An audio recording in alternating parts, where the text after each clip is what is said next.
day in my life na tagapagmana ng kusina dito sa ibang bansa. Nakarating ako dito sa ibang bansa na hindi naman marunong magluto at nagmamagaling-magalingan lang. O ngayon, naobserbahan ko yung sarili ko, sobrang laki ko na. Nag-diet-diet ko no, ay ko mamaya kain na naman ko ng rice. Hindi ko pa talaga kaya mag-diet o, di ba? Pero sinubukan ko munang mag-diet for the go na to. For the go na, o, di ba? Nag-slice lang ako ng kamatis diyan. Dito kasi sa ibang bansa mahilig sila ng salads, vegetable salads. Kaya kami rin nakain ng salad. Dito lang ako nakain ng mga ganito vegetable salad. Dito sa Pilipinas wala man, walang ganyan, mga mahal mo niya mga bilihin ng mga ganyan, kamatis, tomato, lemon, cucumber. Minsan may carrot pa ilalagay nila sa salad. Dito libre lang. Saan ka pa, di ka kakain ka na lang ng kakain, magawa ka na lang ng magawa, healthy pa kaysa bibili ka pa, lalabas ka pa ng pera. Dito kasi makukuha mo lang sa kusina kung gusto mo talagang mag-diet. Makukuha mo lang talaga sa kusina ang mga mga ingredients Kaso minsan, sus, Diyos ko, rice is life talaga. Mamaya, nagkain na ako niyan, pero mamaya, ewan ko kung kaya ko baga talaga. Pero, binawas-bawasan ko muna, dahan-dahan kung bawasan yung rice ko. Masarap kasi yung rice na nabili namin kahit lokal lang siya. Masarap kasi, practice ko tagkaw ko. Dati naman talaga nakain kami ng mga vegetable salad, kaya lang nagsawa ako. Ngayon, balik alindog ako, magsasalad na naman uli ako. Ganito dito sa ibang bansa, laging may salad, hindi talaga nawawala sa tanghalian nila ang salad, vegetable salad. Ewan ko, kahit saan dito sa Middle East, may vegetable salad talaga, hindi nawawala ang mga ganyang salata. Salata ang tawag nila Kahit sa gabi, pwede silang magsalad Kaya, kung gustong mag-diet, gusto talagang mag-reduce ng timbang, nasa kusina lang, hindi mo na kailangang magbili-bili, maglabas ng pera. Nasa kusina lang ng mga amo. Dito kasi naman, malaya naman akong magagawa ng ganyan. Di ba? Isang isang buong planggana yung kakainin kong salad para lang ako'y mabusog at hindi magutuman. Sus, ginoko, murag 90 kilos naman siguro ang nito timbang. Tingnan mo yung lettuce niya na ang daming nakain ng lettuce. Special yung namin yan. Rabbit, lettuce talaga at carrot ang kinakain. Kaya hindi yan mawala dito sa kusina ko. Pandagdag trabaho yung mga dito, yung mga hayop. Special pa kayong mga kinakain. Lettuce at saka carrot. Ganyan dito. Di ba? Naghiwa-hiwa lang ako dyan ng mga slice na lettuce, cucumber. Saan ka pa? Libre yan dito. Kailangan mo na talagang magtiyaga kang mag-diet. Pero kung wala kang tiyaga, Diyos ko po, pag uwi mo ng Pilipinas, lumba-lumba ka na at may sakit pa. Pero ako, kailangan ko na siyang i-maintain yung timbang ko. Ganyan na siya, diba? Yung sauce diyan, templado na. Sauce yan ang amo namin. Dinamihan ko para may salad din ako. Nilagay ko lang diyan, olive oil, lemon, black pepper, salt, oregano, at saka mustard. Diba? Tapos, yung sa amo namin, ganyan lang. Pero, nagtira ako niyan. Nilagyan ko ng honey. Maasim man yan. Tapos, nilagyan pa ng apple vinegar, lemon. Diba? Nagkumbay ng sobrang asim. Lagyan ng lagyan mo ng honey para hindi siya maasim, di ba? Special yung salad ko ngayon, may walnuts pa. Kung ano-anong pwedeng ilagay dito sa sa vegetable salad. Mas masarap din ng ganyan, avocado, masarap sana yung avocado kasi yung avocado dito mahal Yan, walnuts. Pwede yan isagol, pwede din yan lagyan ng apple. Saka Roman, ba yung Roman? Pomegranate sa English pala. Masarap yan, halo-haloin. Diyos ko, sobrang sarap. Araw-araw dito sa Rizal yung salad ni amo, ipapagawa sa akin. Mas maraming walnuts, mas masarap. Ganyan dito yung pagkain, oh. Kung ganyan lang talaga, oh, solve na yan, oh. So, sa dami niyan, sa sarap ng salad na yan. Pero yung iwan ko, hindi ko talaga makokontrol. Gusto ko talaga kumain ng rice. Kung pwede nga lang, umaga at tanghali at hapon, eh. Di ba, pagkatapos ng kalat, balik agad, oh. Ang 2 araw na akong nagredos-redos. Di ba, mabawas-bawasan man lang ang timbang ko, Diyos ko po. Ganyan ako dito, makalat sobra pag nagagawa ng mga kung ano-anong pinapagawa. Oh, ay, Diyos ko po, lumba-lumba na tao ng senyora niyo. Ang tagapagmana ng kusina, Diyos ko po. Ako talagang tagapagmana at ako'y lumaki na.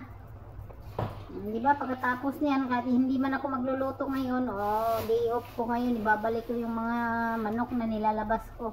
Kasi day off lang luto, 2 araw yung day off ko magluluto. Oh, di ba? Ganyan, pag day off ng pagluto, walang lulutuin, kundi pagkain lang namin, oh. Ngayon sa amin naman, walang problema, magluto lang ako ng luncheon meat.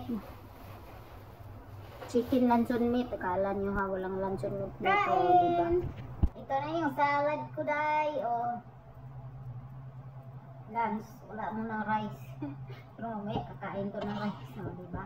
Ito na yung sauce na tinitimpla ko sa amo kanina. Oh. Sarap. Oh, di ba?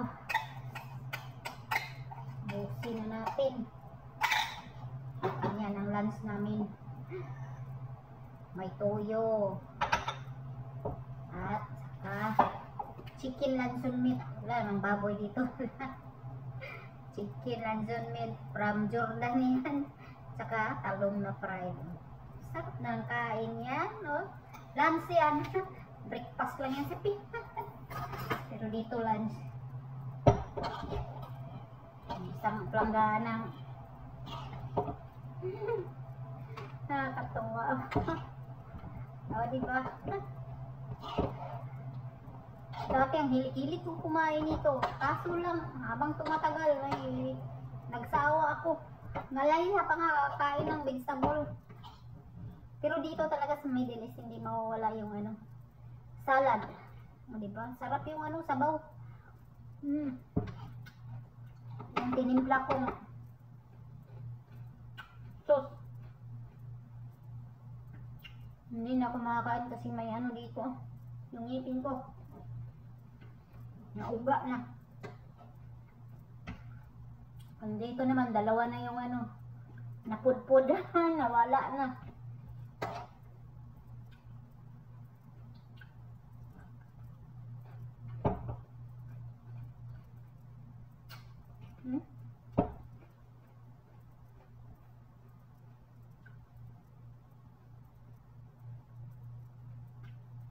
Masarap din to siya lagyan ng pomegranate o roman sa Arabic at saka apple.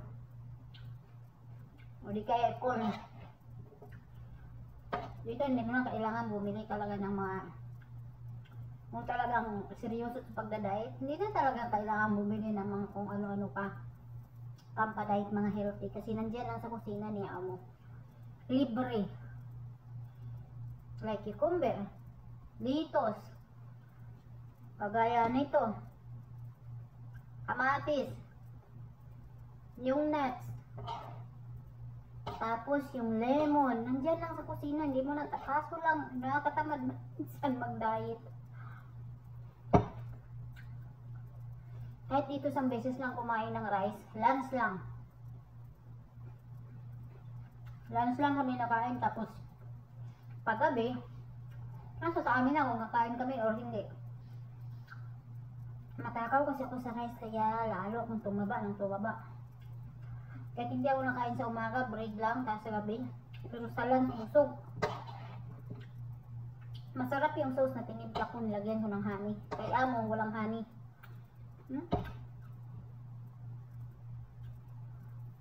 Tapos nilagyan mo ng walnuts, sarap. Iba yung cucumber dito, masarap.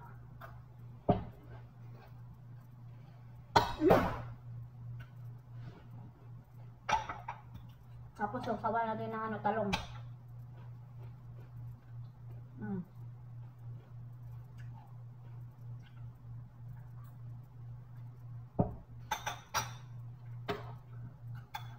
Lagyan ko to ng lemon eh.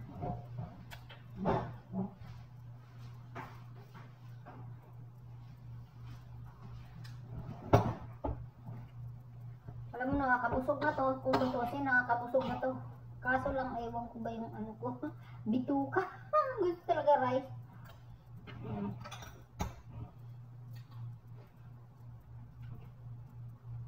Chicken manson meat. Adip-dip ko sa tuyo. Sarap.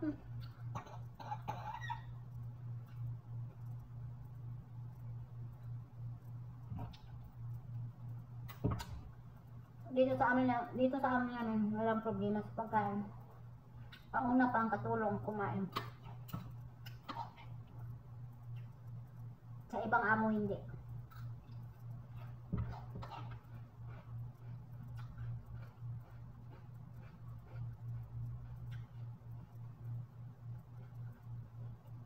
Ang sarap. Yan talaga ayaw ko yung ang tagal. Dati araw-araw kami breakfast namin vegetable. Nagsawa ako.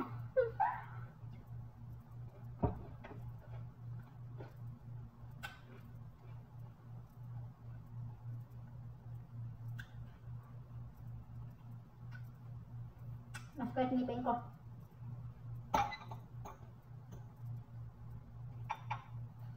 O diba nakakain kami luncheon meat, corn beef dito.